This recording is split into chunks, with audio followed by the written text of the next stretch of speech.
Sambung bayar ni sama ke jangan jadi guarantor?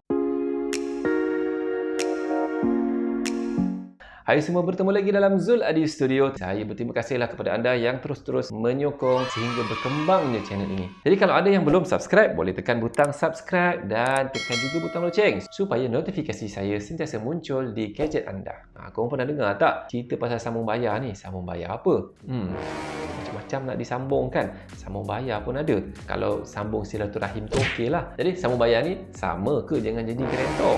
Satu, kita menyelesaikan hutang orang. Satu, kita sendiri terjerut dengan hutang. Jadi bila difikirkan balik, sebenarnya sambung bayar ni ada kebaikan dia. Faedah sambung bayar. Pertamanya apa? Dalam kalangan rakyat Malaysia ni tak ramai yang mampu nak buat loan. Contoh yang mungkin dia bekerja sendiri, hanya berjualan di tepi jalan, sama ada jual nasi goreng ataupun apa-apalah, jual air. Mereka ni tidak ada proper documentation. Mereka hanya simpan duit mungkin di bawah bantal ataupun di rumah ataupun hanya masuk kepada akaun peribadi saja di dalam bank. Kalau kita nak buat loan dengan bank, kita kena ada satu akaun company yang berdaftar dengan SSM. Jadi orang-orang yang sebegini mereka susah nak buat loan. Jadi satu cara mereka untuk memiliki harta adalah dengan menggunakan teknik sambung bayar. Sebenarnya banyak sahaja. Kalau anda melayari di laman web, cari saja di Facebook ataupun di mana-mana, sambung bayar. Bayar kereta, motor dan lain-lain lah yang boleh disambung bayar. Tapi yang biasa tengoknya adalah motor dengan kereta lah. Kalau rumah tadi mungkin ada certain case yang pernah saya tengok, owner tadi sanggup buat sambung bayar kepada orang tadi. Sambung bayarnya bukannya beberapa tahun, lama mungkin lebih 20 tahun lah. Tapi itu jarang. Yang biasanya kereta ataupun motor. Yang kedua, dengan sambung bayar ni juga kita boleh dapat dengan segera. Sebab kalau kita nak buat prosedur biasa, kita kena tunggulah loan tu lulus. Kita nak sediakan dokumen, itu pun kalau dokumen tu ada. Lambat lah. Kita kadang-kadang nak terus guna kan. Aku nak hari ni juga. Jadi tak perlu nak memerlukan apa-apa proses. Tak perlu nak sign borang ke apa. Hanya kita bayar saja kepada owner tadi, kemudian berjanji dengan mulut, kemudian kita boleh dapat terus dah. Nak guna motor, okey, kau bayar sekian, kau terus ambil je, bawa saja.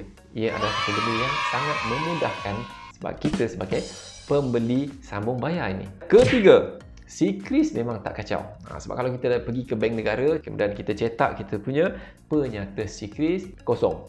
Kita clean Sikris, nama kita tak ada. Tapi kalau kita beli melalui bank, nama kita masuk dalam tu. Segala perbelanjaan kita, kad kreditnya, kereta, motor, rumah, semuanya. Tapi kalau kita guna sambung bayar saja, nama kita memang bersih daripada rekod bank negara. Jadi apanya untung kalau Sikris kita bersih?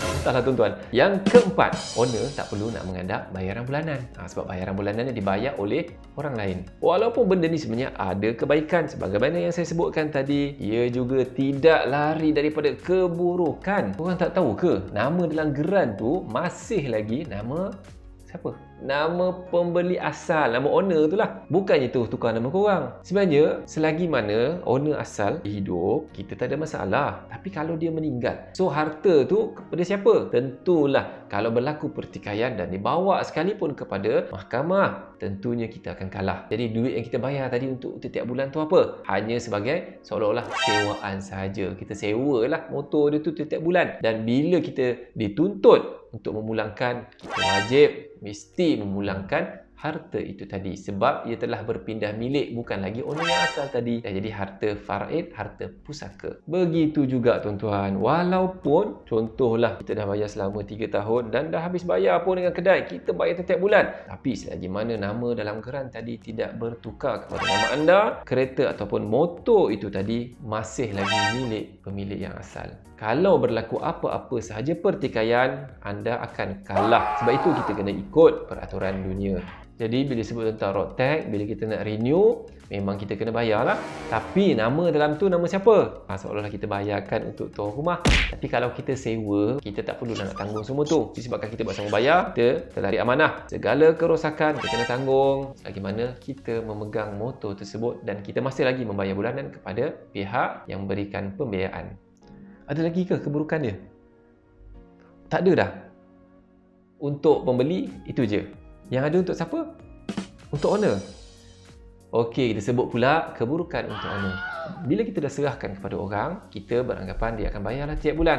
Kalau anda mendapat pembeli yang baik, alhamdulillah dia akan bayar. Tapi kalaulah pembeli ini pembeli yang culas, tidak bayar, siapa yang bermasalah? Pastinya motor ataupun kereta tadi akan ditarik. Jadi nama anda lah yang buruk, bukan nama pembeli itu tadi. Kita tak boleh buat laporan polis yang motor kita kehilangan. Sebab kadang-kadang bila kita dah macam tu, kita pun geram.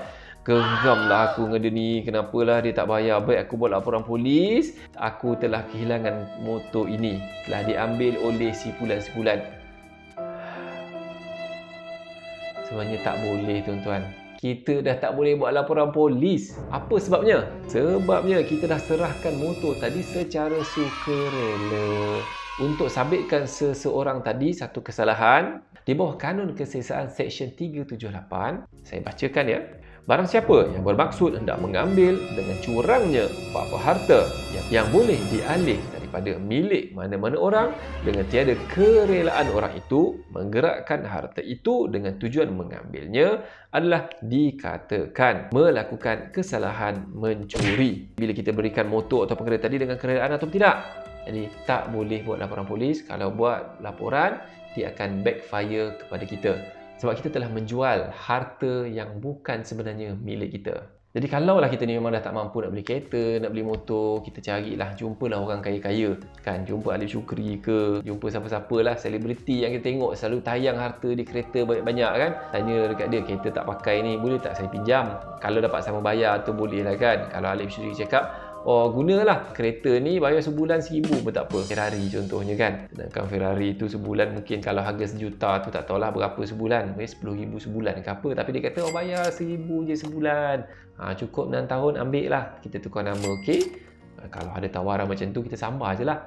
Tapi sebenarnya tiada orang yang nak berbaik hati sedemikian. Mestinya ada sesuatu lah yang dia nak, yang setimpal dengan apa yang dia berikan. Jadi nasihat daripada saya, kalau kita dapat elakkan, kita elakkanlah. Kalau tak, contohlah kita memang bekerja sendiri, tak ada slip gaji, kita kumpul duit, beli kereta ikut kemampuan kita. Kalau kita mampu beli yang 10,000, kereta mungkin yang 15 tahun yang lalu, 10 tahun yang lalu kita beli saja, tak perlu kita nak cari kereta yang up to date, yang terlalu baru, terkini untuk kita beli. Jadinya bila kita sedar keadaan diri kita, itu lebih baik berbanding dengan orang yang membuat sambung bayar. Jadi kalau ada nampak iklan sambung bayar, sila jangan tengok. Sebab kemungkinan ada juga yang tertipu dengan sambung bayar ini. Sebenarnya bukan sambung bayar, tapi sebenarnya dia sedang membayar satu kereta clone. Dan apabila nak perbarui road tax, tak boleh bayar. Bila dia pergi, kereta itu atas nama orang lain, bukan nama dia sendiri. Itu juga satu masalah. Jadi nasihat saya, elakkan sambung bayar.